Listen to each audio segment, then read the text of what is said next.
Seventh graders, a call to arms is our title. This is input 10. You'll be making output 10. Make sure you're reading chapter 5, section 3 and 4. So let's move on. We have the Continental Congress. This starts with 55 delegates. They meet in Pennsylvania to discuss what actions the colonists will take against the British. The delegates resolved to approve the Suffolk Resolves. The Suffolk Resolves approved the creation of militias. Militias, make sure you know what a militia is. If you don't know, look it up or ask me in class. Delegates included to the Continental Congress: Samuel Adams, John Adams, Patrick Henry, and George Washington. Next, we move to some of the early battles of the American Revolution. We start with Lexington and Concord. The British learned that the colonists were storing weapons in Concord, Massachusetts. They were alerted by Paul Revere. "The regulars are out. The regulars are out" was the quote from Paul Revere, not "the British are coming," as we more commonly think. Lexington, this was a site of one of the first battles. It was fought between the British and the colonists. The colonists lost. They retreated to Concord, where the colonists defeated the British.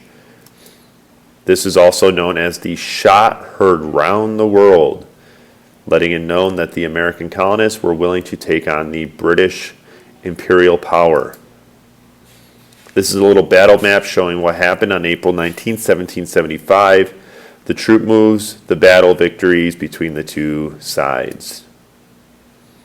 Next, we have Arnold and Allen. Benedict Arnold joined with Ethan Allen to attack Fort Ticonderoga. Ethan Allen and his Green Mountain Boys, with the help of Arnold, take the fort by surprise. Ethan Allen was a patriot fighting in New Hampshire. Benedict Arnold was a soldier in the colonial army. Later in the war, though, Arnold is going to betray the colonists to the British.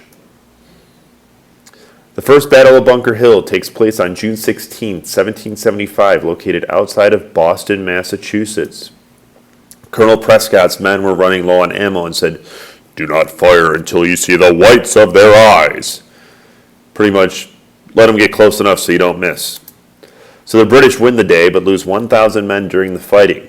That's a lot of men during this time period of war to lose in one day. That'd be a lot to lose in one day now. And this helps the colonists to gain some confidence, saying, "We can beat them. We can defeat them. It's not impossible." Then we have two groups starting to emerge within the colonists. We have loyalists and patriots. So many of the colonists decided to stay loyal to the British crown. They became known as the loyalists because they're loyal. So these loyalists flee to Canada, where the Canadian colonists were not trying to fight for independence. So it just made sense that they would go to Canada. Next, input 11, moving towards independence. We're starting to get that idea float around the colonies. So input 11, output 11. The Second Continental Congress, May 10th, 1775. So this is right after the Battle of Lexington and Concord. We have colonial leaders beginning to step forward and take positions, leading the colony towards a resolution of these two acts. First, create a continental army to fight the British. And second, we don't want to have to use the army unless we have to, so the colonists drafted the Olive Branch Petition. King George says, "I don't think so." 30,000 German Hessians are sent to the colonies. These are German mercenary troops, men who are paid to fight. Here's a painting from the Second Continental Congress. If you look carefully, you could see George Washington, Benjamin Franklin, James Madison, Thomas Jefferson's in there somewhere, John Adams, John Hancock, a bunch of different guys. Independence. So this idea starts to spread. Thomas Paine writes this pamphlet called Common Sense. So colonists begin to think the idea of a complete break from Britain to be viable. Thomas Jefferson is selected to be the principal writer of the Declaration of Independence. And because of the time he spent in Europe, he is inspired by the European Enlightenment, John Locke being one of the most important people that he is inspired by. John Locke says we all have a right to life, liberty, and property. Jefferson changes it to life, liberty, and the pursuit of happiness.